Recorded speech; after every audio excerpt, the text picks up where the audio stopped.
Hi, ഞാൻ അനസ് അമ്പുകണ്ടി. നമ്മുടെ മക്കളുടെ സന്തോഷമാണ് നമുക്ക് ഏറ്റവും വലുത്, അല്ലേ? അതിനുവേണ്ടി നമ്മൾ പല തരത്തിലുള്ള ടോയ്സുകൾ വാങ്ങിച്ചു കൊടുക്കാറുണ്ട്. ചില കാര്യങ്ങൾ ശ്രദ്ധിച്ചിട്ടില്ലെങ്കിൽ പണി കിട്ടും.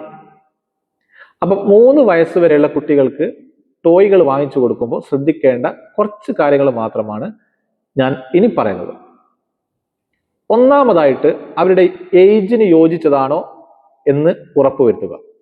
പൊതുവെ എല്ലാ ടോയ് ബോക്സിന്റെയും പുറത്ത് അത് വളരെ കൃത്യമായി രേഖപ്പെടുത്തിയിട്ടുണ്ടാകും. രണ്ടാമത്, വായിലിടുന്നതോ അപകടം ചെയ്യുന്നതോ ആയിട്ടുള്ള പാർട്സ് ആയിട്ടുള്ള ടോയ്കൾ വാങ്ങിച്ചു കൊടുക്കാതിരിക്കുക. മൂന്നാമത്, നമ്മുടെ മക്കൾ വായിലിടാൻ ചാൻസ് കൂടുതലുള്ളത് കൊണ്ട് അത് നോൺ ടോക്സിക് ആയിട്ടുള്ള ടോയ് ആണെന്ന് ഉറപ്പ് വരുത്തുക. നാലാമത്, കൂടുതൽ ശബ്ദം ഉള്ള ടോയ്സുകൾ വാങ്ങിച്ചു കൊടുക്കാതിരിക്കാൻ ശ്രദ്ധിക്കുക. കാരണം ഭാവിയിൽ അവർക്ക് കേൾവി ശക്തിക്ക് അത് അപകടം ചെയ്യും. അഞ്ചാമത്, വാഷ് ചെയ്ത് ഉപയോഗിക്കാൻ പറ്റുന്ന രീതിയിലുള്ള ടോയ് വാങ്ങിച്ചു കൊടുക്കാൻ ശ്രദ്ധിക്കുക. കാരണം മക്കൾക്ക് ഹൈജീൻ അത്ര ഇമ്പോർട്ടൻ്റ് ആണ്. ആറാമത്, കുട്ടികൾക്ക് അപകടം ചെയ്യത്തക്ക രീതിയിലുള്ള വയറുകൾ, കയറുകൾ, അതേപോലെ ഷാർപ്പായിട്ടുള്ള പോയിന്റുകളുള്ള ടോയ്സുകൾ വാങ്ങിച്ചു കൊടുക്കാതിരിക്കുക.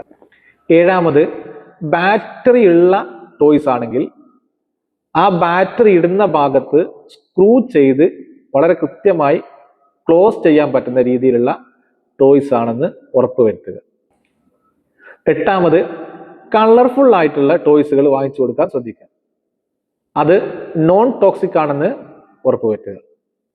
9, ബലൂണ്, ഗണ്ണ് പോലുള്ള പൊട്ടാൻ സാധ്യതയുള്ള ടോയ്സുകൾ വാങ്ങിച്ചു കൊടുക്കാതിരിക്കുക. 10, കുട്ടികൾക്ക് ഉപയോഗിക്കാൻ പറ്റുന്ന ഭാരത്തിലുള്ള ടോയ്സുകൾ വാങ്ങിച്ചു കൊടുക്കുക. അതല്ലെങ്കിൽ അവരുടെ കയ്യിൽ നിന്നോ മറ്റോ വീണ് അവർക്ക് പരിക്ക് പറ്റാൻ സാധ്യതയുണ്ട്. അപ്പോൾ ഈ 10 കാര്യങ്ങൾ ശ്രദ്ധിച്ച് നിങ്ങളുടെ മക്കൾക്ക് ടോയ്സ് വാങ്ങിച്ചു കൊടുക്കുകയാണെങ്കിൽ അവരും ഹാപ്പിയാണ്, നമ്മളും ഹാപ്പിയാണ്.